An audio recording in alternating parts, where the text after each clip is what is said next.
Hola, buenos días. Estamos en la segunda charla de Charlas en Casa con Actualícese. Esta oportunidad tenemos un invitado muy especial y querido por toda la comunidad contable, el doctor Rafael Franco.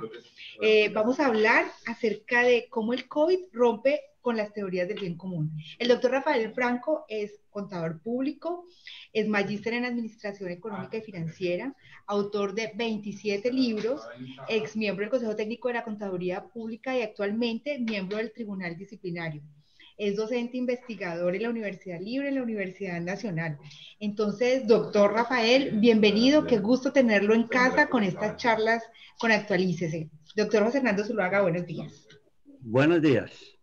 Eh, Tener a Rafael Franco para nosotros es lo mejor que nos pueda suceder. Mucho le agradezco, porque con su presencia nos acercamos muy bien a los contadores, revisores fiscales, auditores, administradores, eh, abogados, economistas, estudiantes, emprendedores, empresarios, a quienes están estudiando ahora la carrera de contaduría o carreras económicas, así como a los que están estudiando ahora también la tecnología o la técnica en estas áreas contables. Le agradezco su presencia. Nosotros lo que buscamos con esto es acercarnos a este grupo de personas que están en este momento aislados en una segunda etapa. Otros, como en el caso mío, vamos a estar aislados una tercera etapa ya garantizada hasta el 31 de mayo. De manera que Rafael tiene la palabra, muy agradable tenerlo, muy satisfactorio y muy amable por habernos atendido la invitación. Muchas gracias. Mi reconocimiento a Actualícese, que siempre ha estado preocupado por establecer líneas de comunicación entre profesionales, entre estudiantes, y que en esta oportunidad, con aquello de eh, la pandemia y la cuarentena, desde luego nos mantiene conectados desde unas condiciones más difíciles, ¿no? Porque ya uno no tiene la posibilidad de la relación personal. Y yo por fortuna sí mantengo esa posibilidad de la relación personal, porque ustedes observan allá al fondo que ya mantengo conversando allá con todos esos amigos. Entonces nunca me acompaña la soledad. Eso es una gran virtud que no todo el mundo tiene en casa. Vamos a conversar durante el tiempo que está programado acerca de un tema que en particular a mí me ha apasionado, que es el tema de la ética. Eh, Muy recientemente hice una conversación sobre los conflictos entre la ética del bien común y la ética del egoísmo. De tal manera que a esos fundamentos que estaban establecidos allí, lo único que yo he hecho es colocarlos en el marco, en el contexto de los actuales problemas que tenemos originados por este horror global que se llama mm, el coronavirus o el COVID-19. Yo voy a apoyar mi exposición eh, en un cuadrito. No voy a utilizar más que un cuadrito eh, para que no nos vayamos a dispersar mucho. Eh, Voy a tratar de desarrollar los contenidos que están expuestos en esta matriz. No, ustedes observarán que siempre hay como bastante información. Trataré de lograr desarrollar toda esa información,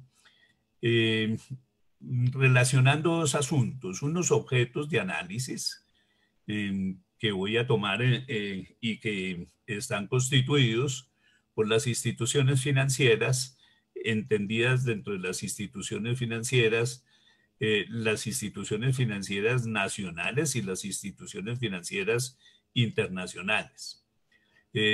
Las grandes empresas, una que me preocupa a mí de manera muy especial, que es las microempresas, el sector de la salud, una enunciación a lo que se consideran los sectores más vulnerables y algunas reflexiones finales sobre el problema de la democracia.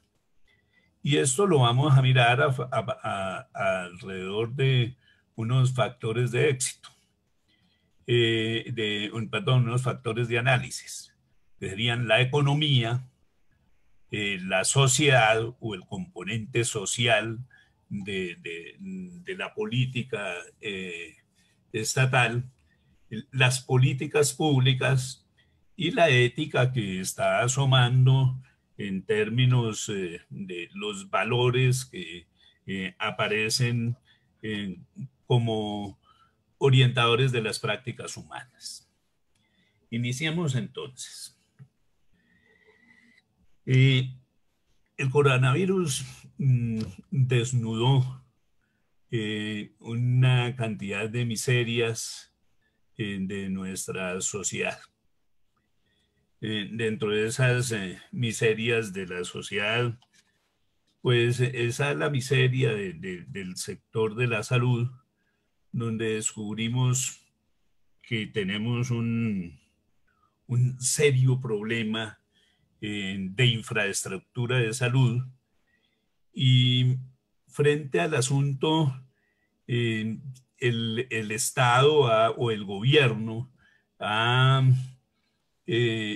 iniciado una serie de acciones que tienen dos pilares fundamentales: el endeudamiento y la bancarización.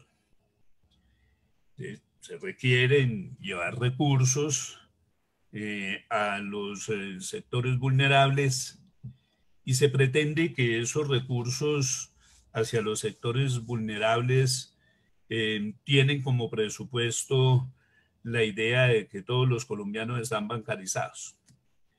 Eso es, de hecho, un desconocimiento flagrante. La población colombiana no alcanza a tener un 60% de bancarización, y dentro de ese 40% que está excluido de la bancarización, precisamente están los sectores vulnerables, que son los que no tienen acceso a ese tipo de servicios, quizás en razón de lo especulativo que resulta utilizar esos servicios bancarios, que tienen unos costos supremamente altos. Entonces, la bancarización se establece para todo, para dar ayudas a las microempresas, a las empresas, para trasladar asistencialismo, recursos de asistencialismo a las poblaciones vulnerables. Es decir, los bancos están haciendo su agosto, porque ellos sí están interesados en ese negocio de la bancarización. El otro asunto que tiene que ver con esas instituciones financieras es el endeudamiento. Entonces, lo que se ha planteado en términos de endeudamiento por parte del Estado es un endeudamiento local con la banca privada, que por supuesto todo el mundo sabe que no es gratis, o un endeudamiento con instituciones internacionales como el Banco Mundial o el Fondo Monetario Internacional, que también, como todo el sector financiero, están listos para cubrir esos requerimientos de crédito desde luego con las adecuadas tasas de interés. Y a nadie le cabe duda de que se necesitan recursos, pero uno se pregunta por qué se piensa tan distinto cuando se trata de administrar al Estado a cuando se trata de administrar los recursos familiares. ¿Por qué a las familias las instruyen para que se consuman sus cesantías y sus ahorros, pero el Estado es incapaz de apelar a sus ahorros? El Estado tiene unos recursos, más de 50.000 millones de dólares en banca internacional, con tasas de interés que no alcanzan el 1%, pero prefiere, en lugar de utilizar esas reservas internacionales para solucionar nuestros problemas actuales, apelar al crédito con tasas que se irán a mover entre el 9 y el 11%. Me parece que hay un mal negocio para el país, un buen negocio para la banca. Es decir, nosotros aquí vemos que se avanza en ese mismo camino de someternos a la voluntad del sector financiero, a la dictadura del sector financiero, y eso va a tener unos efectos sobre la sociedad. Van a existir muchos excluidos de las políticas públicas orientadas a solventar este tipo de problemas, porque son una gran cantidad de individuos que no se encuentran bancarizados. Y en segundo lugar, lo ya anunciado por el señor ministro de Hacienda, de que para efectos de pagar esas deudas originadas en la pandemia, habrá que realizar una nueva reforma tributaria. Nosotros conocemos que las reformas tributarias, básicamente desde el Consenso de Washington, tienen una perspectiva que es disminuir la tributación empresarial, aumentar la tributación de las personas naturales, es decir, excluir de la tributación al capital y colocar la tributación fundamentalmente sobre el trabajo. El señor presidente, en una intervención reciente, no sé si anoche o esta mañana, declaró con plena certeza que no es hora de hablar de reformas tributarias. Bueno, eso nos dijeron el año pasado con ocasión de los paros de la ciudadanía, que no existían reformas tributarias, que no existían reformas pensionales, que no existían reformas laborales, pero ahí están los proyectos. Con esto el asunto es lo mismo, es decir, el presidente puede decir que no, pero parece que no es el que ejerce el poder, que ya hay un planteamiento en relación a generar una reforma tributaria para fortalecer el ingreso público y utilizar ese nuevo ingreso público para el servicio de la deuda que se va a adquirir. Y uno se pregunta, ¿por qué? Absolutamente no veo necesidad de hacer una reforma tributaria para organizar este problema. En primer lugar, por lo que yo he planteado, de que los recursos se pueden obtener por vías distintas al endeudamiento. Pueden ser trabajos de traslados presupuestales, por ejemplo, del sector defensa al sector salud, o a otros sectores que lo requieran.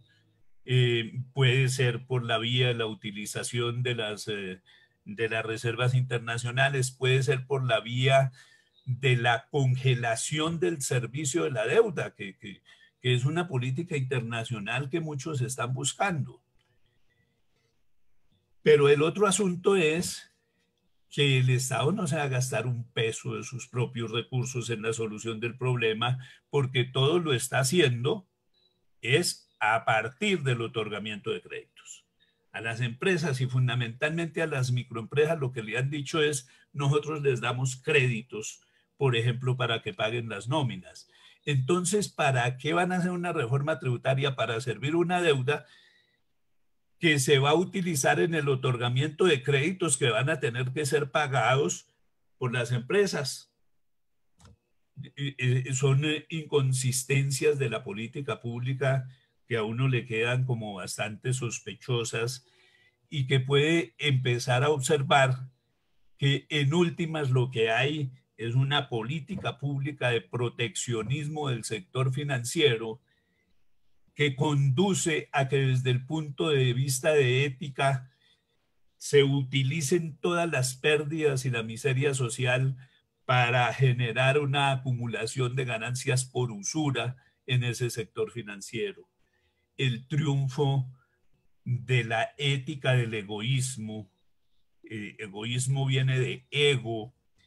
La ética del egoísmo que se manifiesta en la ambición desmedida de un sector que es el mayor productor de ganancias en toda nuestra estructura económica, y desde luego donde alguien gana, alguien pierde, y el quien va a perder es el interés común, el interés de toda la sociedad que va a tener que afrontar ese enriquecimiento de las instituciones financieras.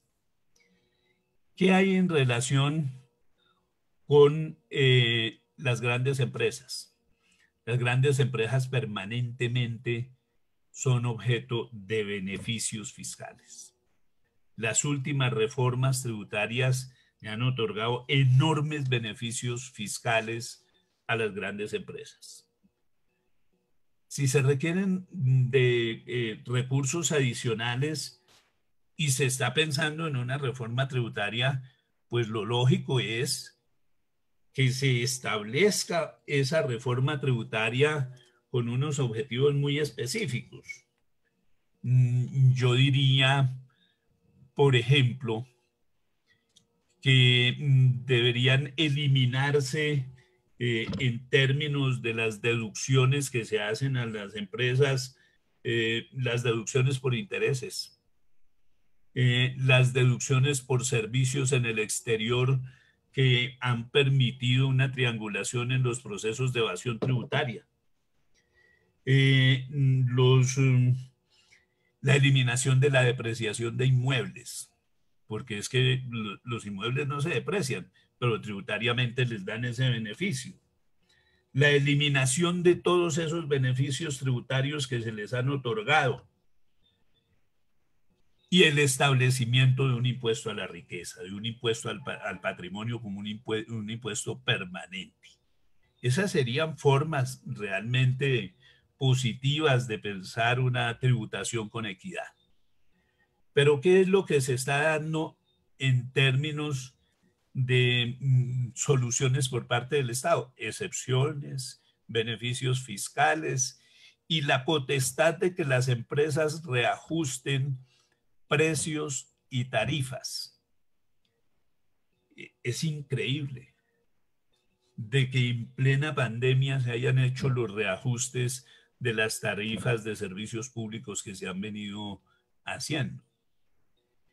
Y que las empresas hayan sido como disimuladamente autorizadas para impulsar el desempleo. Las declaraciones del señor ministro de Trabajo, en el sentido de que las empresas no pueden despedir trabajadores, no se compadecen con la realidad. Yo miro situaciones en el sector público que me parecen gravísimas, que se trancaron afortunadamente, las declaraciones del señor director de impuestos solicitándole a los trabajadores de la DIAN que pidieran vacaciones o licencias no remuneradas. Pero esa misma práctica y en el mismo momento la estaba desarrollando, por ejemplo, Avianca. yo no conozco ninguna acción de los inspectores del trabajo sobre estas empresas, sobre estas instituciones que no son las únicas que han estado presionando a los trabajadores para que soliciten las licencias no remuneradas y actuar en esa perspectiva. Es decir, en la práctica lo que el ministro hizo fue darles la clave a las empresas. Dijo, no, ustedes pueden concertar licencias no remuneradas si los trabajadores las piden. Y claro, las empresas empezaron a presionar a los trabajadores para que las pidan a riesgo de perder sus trabajos. Y eso está incrementando el problema de desempleo. Nuevamente, la política pública frente a las grandes empresas es una política de proteccionismo que impulsa unas conductas de especulación que revelan el poder oculto de esas empresas para definir las políticas públicas y que identifican una cosa que es tremendamente perversa, que es mirar al trabajo como el problema del desarrollo, como el obstáculo para el desarrollo. Las empresas se pueden salvar si todo el peso, todo el costo de esa salvación de las empresas recae sobre el trabajo. Bueno, no son todas las empresas. Hay unas microempresas. Yo quiero recordar que las microempresas en Colombia, en la arquitectura empresarial colombiana, constituyen el 95.6% del empresariado colombiano, de las organizaciones económicas colombianas. 95.6%. Generan por encima del 90% del empleo. Y todas estas microempresas, con las políticas que se están tomando, van camino a la quiebra.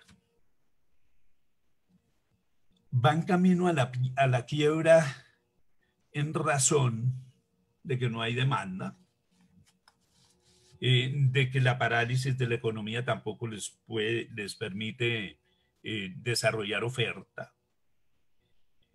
Y la solución que le dan es créditos.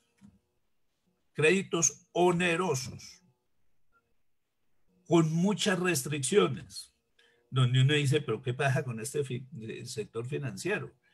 La plata que van a prestar la está poniendo el Estado. Es decir, el Estado les da la plata de los contribuyentes para que los bancos cobren por la intermediación. ¿Cuál va a ser el impacto de eso sobre las microempresas? La elevación de sus costos en términos de costos financieros. Y esos costos financieros se van a reflejar, desde luego, en mayor número en mayor nivel de precios, porque las empresas tienen que recuperar su inversión, y eso nos va a declarar un requiem por los emprendedores. Los emprendedores trabajan con mucha dificultad, son el sector fundamental de la microempresa. Los emprendedores no tienen más recursos. Lo que tienen es demasiados requisitos para el ejercicio de sus emprendimientos. Yo participaba en algún evento de emprendedores en la Universidad Nacional el año pasado, un congreso de emprendedores, y ellos decían, es que a nosotros nos tienen llenos de requisitos inútiles. A nosotros, ¿para qué nos piden normas contables? A nosotros la contabilidad financiera no nos sirve para nada. Nosotros necesitamos es una contabilidad de gestión, pero nos quieren obligar con contabilidad financiera que cuesta. Y eso es innecesario para nosotros. Requisitos tributarios, requisitos sobre permisos, enormes cantidades de cosas. Y no se mira sobre ese sector cosas que podrían ser mucho más interesantes, sino que a ellos les dicen, mire, nosotros les damos crédito con la plata de los contribuyentes para que los bancos ganen en las tasas de intermediación y ustedes, pues apenas pase la crisis fundamental, no la crisis total, porque esa se va a prolongar varios años, entonces nos van pagando y ustedes defiéndase en la libre competencia. Y esa es una de las contradicciones más graves que yo encuentro en las políticas públicas. Para el sector financiero y las grandes empresas, proteccionismo, pero para las microempresas, las leyes del mercado. Ningún tipo de proteccionismo. Aquí nuevamente encontramos el trabajo como víctima. Esto está disminuyendo sustancialmente los mercados laborales. Está haciendo crear geométricamente el crecimiento del desempleo.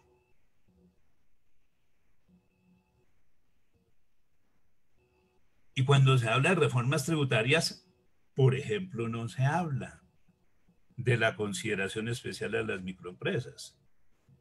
Una buena definición desde el punto de vista de una reforma tributaria es establecer una sola tabla de tributación para personas naturales y jurídicas, para que paguen de acuerdo a su renta líquida.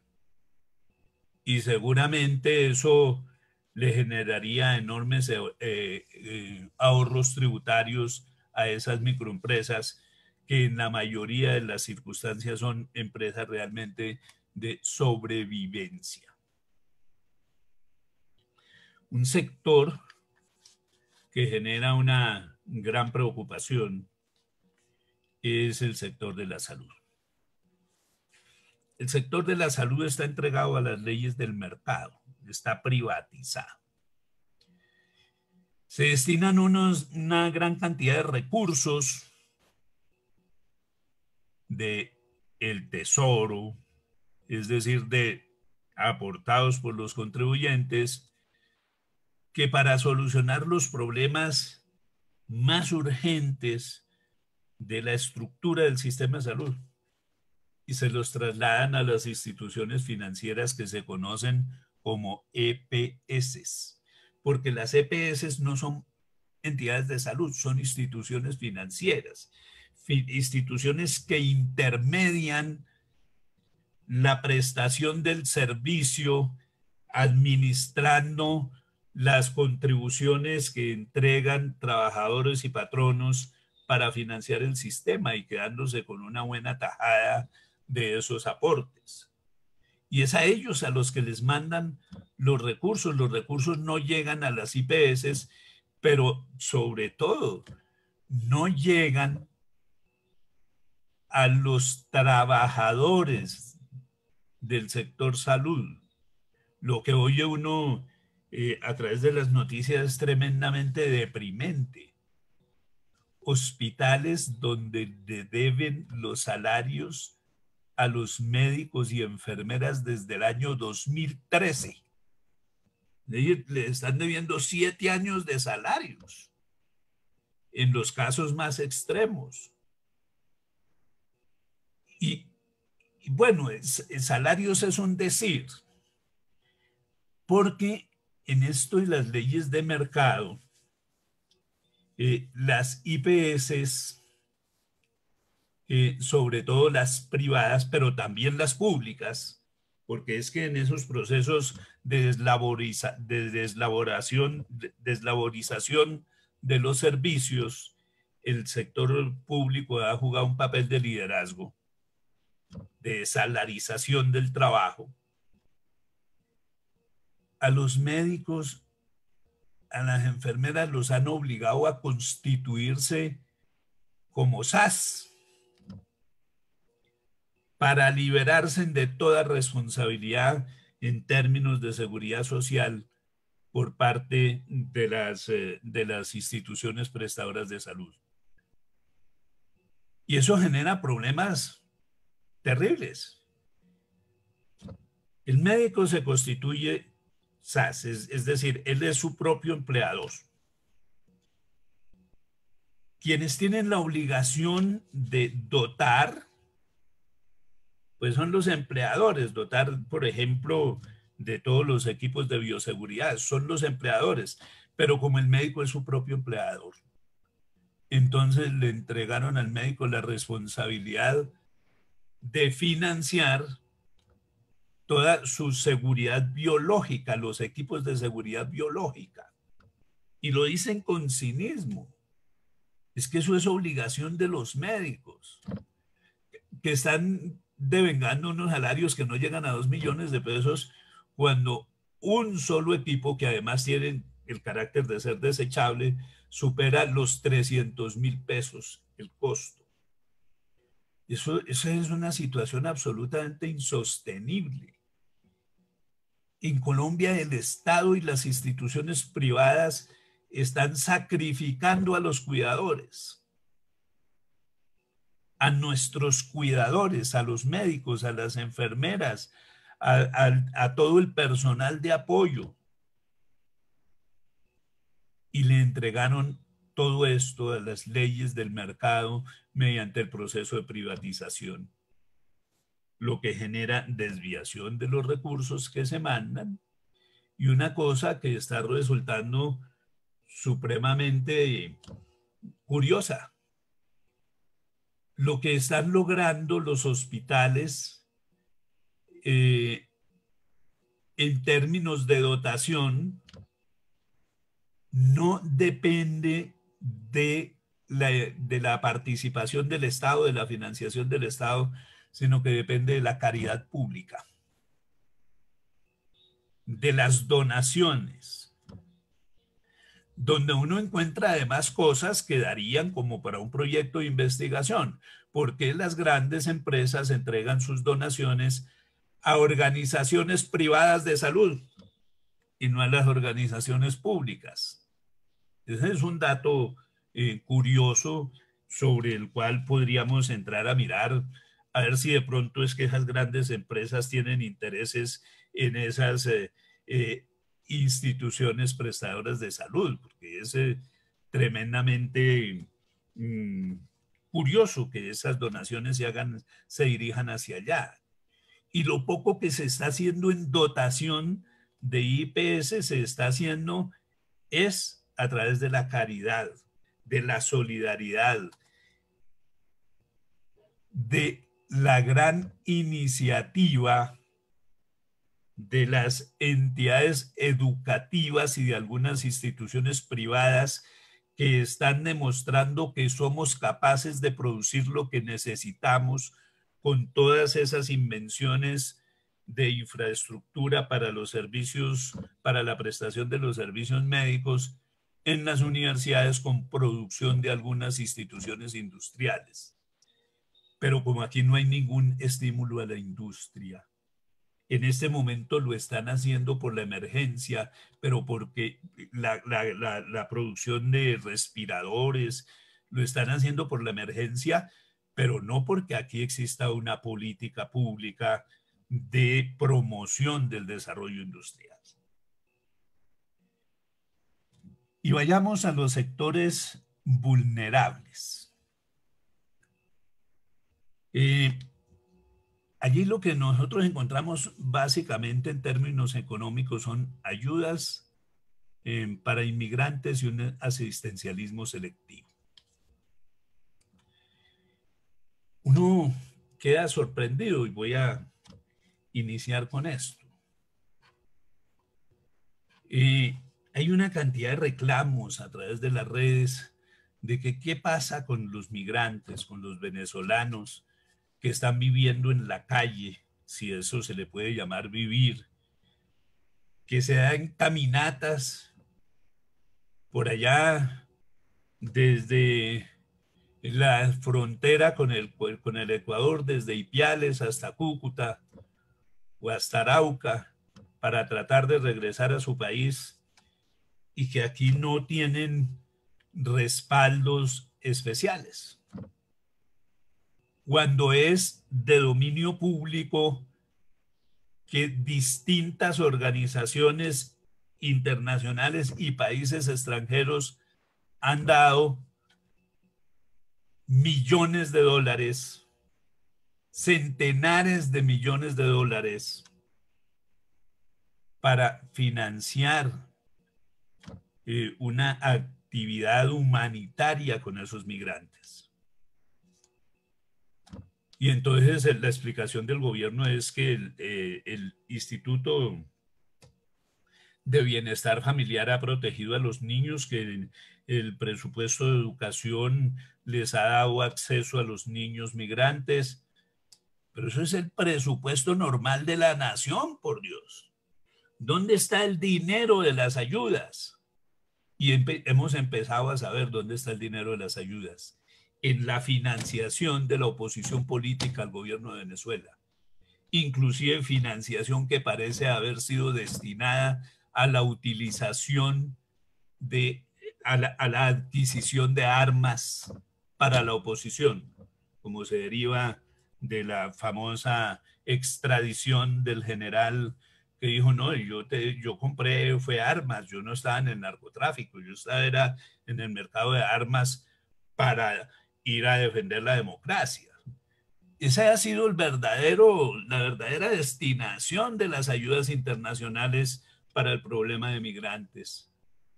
Y vienen a decir que no, que el gobierno la está gastando a través del bienestar familiar, a través de las instituciones educativas. Pues si ese es el presupuesto normal de la nación. Ese no es la aplicación de los recursos que fueron recibidos con la destinación específica de solidaridad con los migrantes. Hemos descubierto que existe una gran cantidad de poblaciones invisibles que no estaban en los cálculos de nadie. Gente que tiene trabajos marginales, que no están inscritos en el SISBEN, gentes que no pertenecen a las políticas oficiales del asistencialismo, porque hay que decirlo así, el asistencialismo es una política pública establecida por el neoliberalismo. Aquí cuando hablan de ayuda a sectores marginales, dicen, eso es populismo. Pero el asistencialismo es una política pública del neoliberalismo. ¿O qué es esa financiación que de manera permanente se le entrega a algunos grupos marginados como Familias en Acción, Jóvenes en Acción y algunos sectores de la tercera edad? ¿Qué es eso? Nos quieren mostrar que eso es la acción del gobierno para enfrentar la pandemia. No, eso es falso.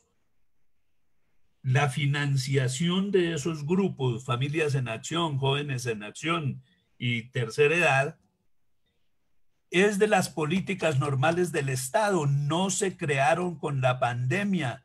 Llevan más de 16, 20 años funcionando para controlar clientelas electorales. Esos no son recursos para la pandemia, son el presupuesto normal del Estado. Pero lo están disimulando como si fueran recursos para la pandemia, para mostrar que el Estado sí está aportando recursos en esa perspectiva. Pero resulta que hay gran cantidad de gente que no están dentro de esos programas del asistencialismo selectivo. Eso que yo he llamado poblaciones invisibles y otros que voy a denominar los pobres vergonzantes. Aquellos que no aceptan su pobreza, pero que efectivamente están en niveles de pobreza, como los cuentapropistas, los trabajadores por cuenta propia. que no se estaban quejando, que ellos en términos, contratos de construcción, eh, el manejo de algunos negocios de carácter comercial o artesanal, o el ejercicio de profesiones independientes, que en ese momento también está pulverizado. Entonces, esos también son pobres vergonzantes. Ellos también necesitan asistencia. La gente cree que porque hay unos profesionales que, por ejemplo, tienen una acción en un club social, es porque no necesitan ninguna ayuda, y resulta que muchos profesionales tienen la acción del club social porque el club social es un mercado adecuado para la obtención de contratos para el ejercicio profesional. Pero si no tienen ingresos, están en una situación de indefensión profunda, absolutamente profunda. Y entonces dicen, bueno, para esas poblaciones invisibles y algunos de esos pobres vergonzantes, si acaso los identifican porque los creen ricos, porque no viven en Bosa, sino que viven en sectores de clase media, entonces vamos a dar la ayuda solidaria. La ayuda solidaria la montan a través del sector financiero, es decir, para bancarizados.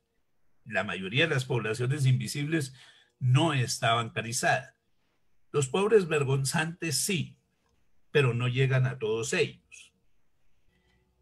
¿Y qué es lo que encontramos nosotros en términos de esas ayudas eh, de solidaridad con estas poblaciones excluidas? Corrupción. Fue una corrupción que permitió destapar muchas otras cosas de nuestra miseria social, de nuestra miseria política. Los listados, en primer lugar, incorporaron gente que no tenía ninguna necesidad, y por ahí inclusive funcionarios públicos que tuvieron la decencia de devolver los aportes que les consignaron en sus cuentas. Es decir, hay mucha gente que detrás de algunos beneficios del asistencialismo selectivo han estado gozando de beneficios del Estado sin necesitarlo. Y eso se empezó a descubrir aquí. Cuando esas cédulas aparecen ahí, es porque tienen alguna clasificación, por ejemplo, en el SISBEN. Pero también se descubrieron que en los listados de cédulas salieron muchos muertos. Y como eso depende de la organización de las cédulas que maneja la registraduría, pues lo que se ha demostrado es que en la registraduría ahí existen cédulas vigentes de personas inexistentes, y que eso ha sido utilizado para los fraudes electorales. Y eso no lo dice nadie de izquierda. La propia registraduría acaba de entregar ayer un informe donde ya reporta que en ese listado se incorporaron 17,000 cédulas de personas que no existen.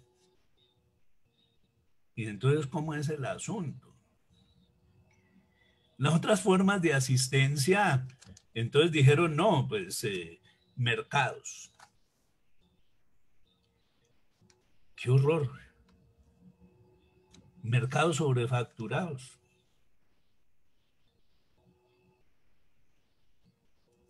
Se han hecho un poco de denuncias, pero mire que esas denuncias son tremendamente débiles en términos de las estimaciones que hacen. Llegan y nos dicen, mire, es que la lata de atún vale 4,000 pesos, pero la cobraron a 19.950. Desde luego hay una sobrefacturación terrible. Pero yo a lo que me quiero referir es que la lata de atún no vale 4.000 pesos. En tiendas de descuento, no voy a mencionarlas porque no voy a hacer publicidad mercantil, las venden a 3.000 pesos. ¿Y eso qué implica? Que los mayoristas pues las pueden estar comprando a 2.000, a 2.100, a 2.300. Y que es donde esos mayoristas mercan, donde el Estado, que estaba comprando enormes cantidades, debió ir a comprar los elementos de los mercados, no a las supertiendas de los senadores, no a las supertiendas de los representantes de los senadores en las alcaldías o en las gobernaciones. El nivel de corrupción vuelve y se repite. Así como en los auxilios de la plan educativo de alimentación, se habían comprado las dietas de los estudiantes, de los niños, en talleres de mecánica. Aquí también empezaron las instituciones públicas a comprar en talleres de mecánica, en empresas de intermediación inmobiliaria, en instituciones que no tienen nada que ver con la provisión de alimentos, porque son empresas fantasmas que se montan es para robarse los recursos que supuestamente se están haciendo en la distribución de mercados. Los únicos mercados que se distribuyen obtenidos a precios justos son los que regala la gente. Nuevamente, la caridad pública en sustitución de la eficiencia del Estado.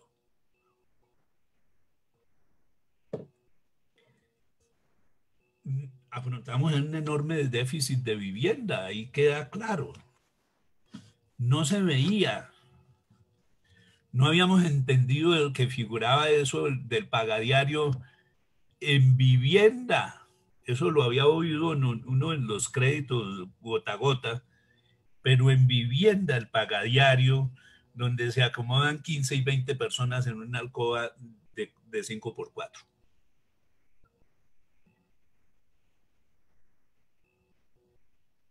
Y eso no se está solucionando. Frente a eso, pues poner un campamento de carácter provisional como que no es estar mirando las cosas con una perspectiva de carácter social. Entonces le dicen a la gente, no, ustedes lo que tienen es que cuidarse. Para eso, aislamiento social, no salgan de su casa. Y báñense las manos, báñense las manos. Pues yo tengo un datico aquí que me dice que en Colombia hay 6 millones de personas que no tienen acceso a redes de alcantarillado y 5 millones de personas que no tienen acceso a agua potable. Entonces, ¿cómo es ese asunto? ¿Cómo vamos a manejar nosotros ese asunto de el acceso a los servicios públicos? ¿Cómo nos bañamos las manos en La Guajira, en el Chocó? Si ni siquiera a eso tiene acceso, y estoy hablando de 10 de una proporción de la población del 10%, de la población total del país. El problema de la conectividad a los servicios de Internet. Entonces dije, no, la educación la vamos a hacer por medios virtuales. ¿Qué proporción de la población, sobre todo de aquella población de sectores vulnerables, los que utilizan la educación pública, tienen acceso a Internet y tienen hardware para poder realizar sus actividades por Internet? Si no tienen computadores en las escuelas públicas, pues mucho menos los tienen las familias de los niños que estudian en las escuelas públicas. Y si alguna familia de esas llega a tener un computador, pero tienen 4 hijos, y además tienen que trabajar por Internet, aquí, y nos dimos cuenta de otra cosa horrorosa: los niveles tecnológicos del desarrollo de las telecomunicaciones en Colombia es lamentable. No tenemos capacidad, no tenemos banda para responder a las demandas. Y de paso, con respecto a todas estas poblaciones, se está tomando impulso una propuesta de un gran egoísmo, de una gran avaricia, de que para que las empresas salgan de los problemas, entonces hay que reducir los salarios. Presidente de FENALCO diciendo que hay que disminuir los salarios al 50%, como si nosotros tuviéramos los niveles salariales. Aquí los salarios son de subsistencia, no alcanzan para la subsistencia. Pero claro, en el gobierno de pronto trabajan con las estadísticas de la OCDE, que aseveró en el año 2017 que el ingreso per cápita en Colombia es de $13.500. Algo así como unos 40 millones de pesos. Eso no es cierto. Eso está como los panaderos de 2 millones, los empleados de panadería de 2 millones. Eso no existe. Lo que existe en Colombia en relación con el salario es una situación tremendamente lamentable. La población económicamente activa que hay en el país es de 32 millones de personas. De esas 32 millones de personas tienen acceso a lo que se ha llamado la Organización Internacional del Trabajo, empleo decente, tienen acceso 8 millones de personas. Lo cual quiere decir que 24 millones de personas son subempleados, son rebuscadores, así se llaman, profesionales independientes. No están en los sistemas de seguridad social. Y esa es una cantidad enorme de personas a las cuales no se está llegando. Nosotros tenemos un problema muy serio con la organización del trabajo, un problema donde uno de los máximos responsables es el Estado, que fue el que más impulsó las nóminas de contratos de servicios, donde la gente, repito, se vuelve su autoempleador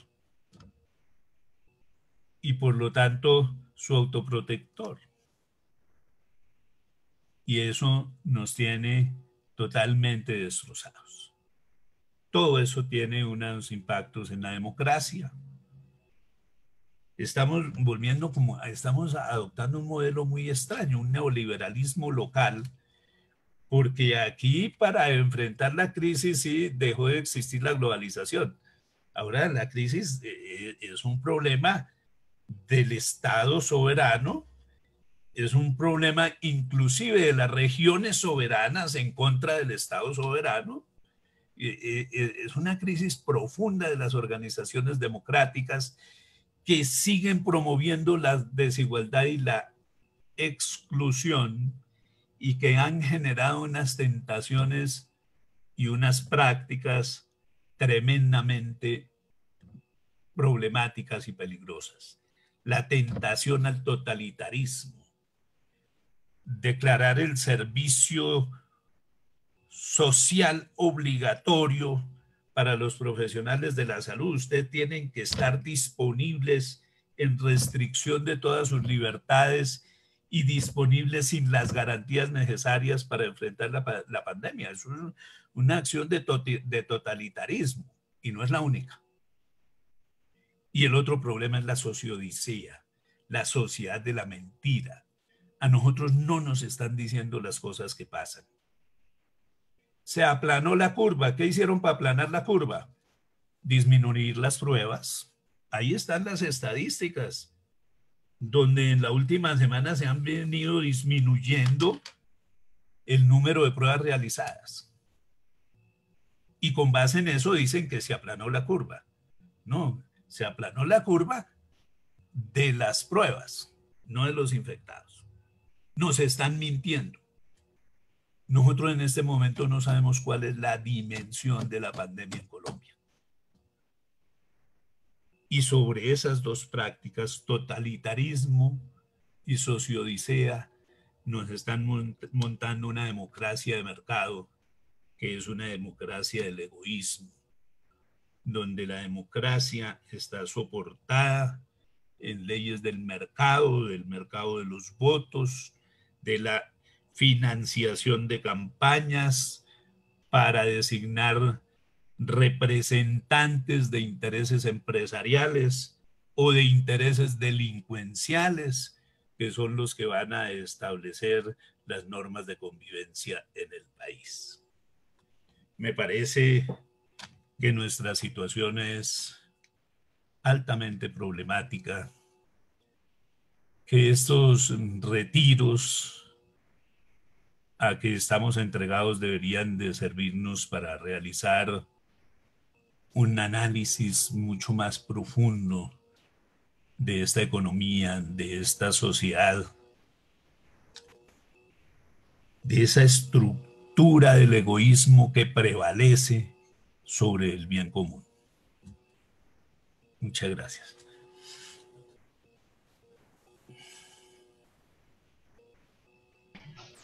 Doctor Rafael Franco, quiero muchísimas comentar, gracias. Ajá. me parece extraordinaria la denuncia expresada en forma clara, incisiva, con evidencias conocidas y que nadie expresa. De manera que me parece muy importante este tema y como lo ha tratado, y esa terminación en donde dice que debemos estar en retiro, no aislados ni, sí, no en aislamiento, sino en retiro, me parece muy importante. Rafael, muy buen tema y como lo enfocó y como lo trató. Muchas gracias.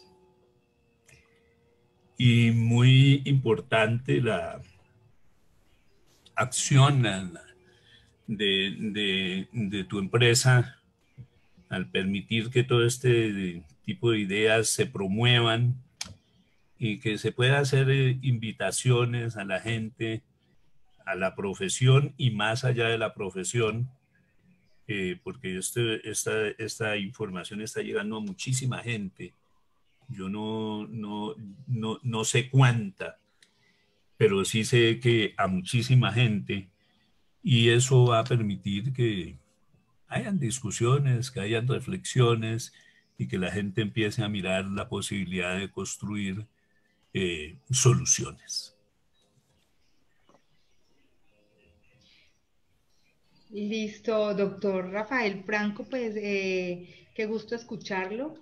Las reflexiones que hacen son muy profundas y reales. Finalmente, la información que nos llega sesgada, amañada. Creo que puede generar una falsa tranquilidad incluso en la población. Pero rico que usted pueda tocar estos temas con la seriedad y la rigurosidad de un profesional investigador.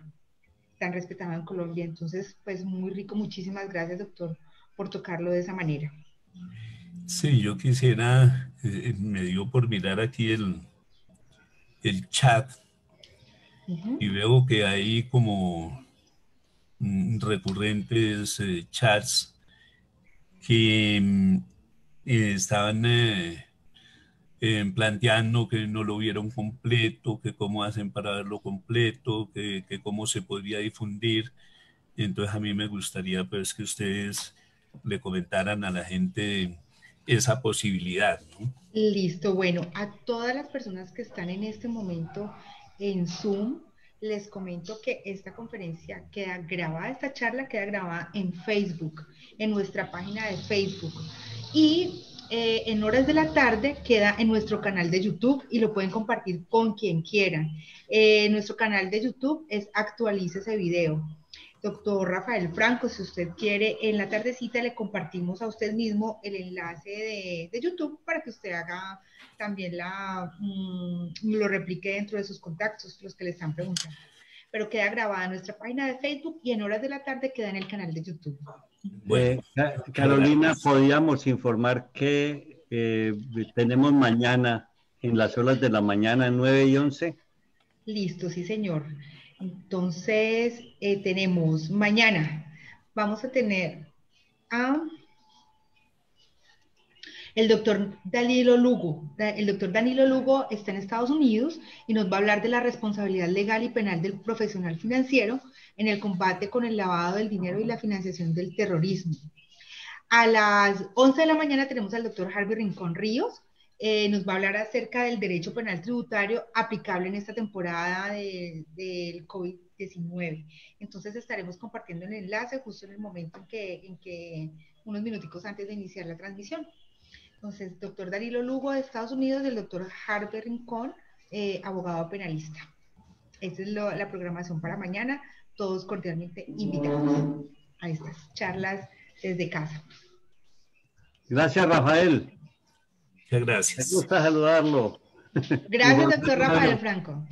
Gracias. Muy rico. Bueno, entonces a todos los esperamos mañana. Acuérdate que quería hacer un comentario. Rafael, ¿cómo me parece que de nuestros panelistas, que ya van como 38, yo hacía una buena cantidad de años, no veía por lo menos de esos a 20, de manera que he tenido esa forma de comunicarme con unos panelistas muy amigos, pero que no había vuelto a ver en mucho tiempo.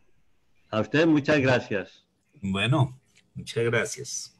Bueno, doctor, muchísimas gracias a todos los que están aquí con nosotros. Recuerden que la pueden replicar, la pueden compartir, ver cuántas veces quieran y que los esperamos mañana en estas charlas en casa con Actualícese a las 9 de la mañana y las siguientes a las 11 de la mañana. Chao, chao.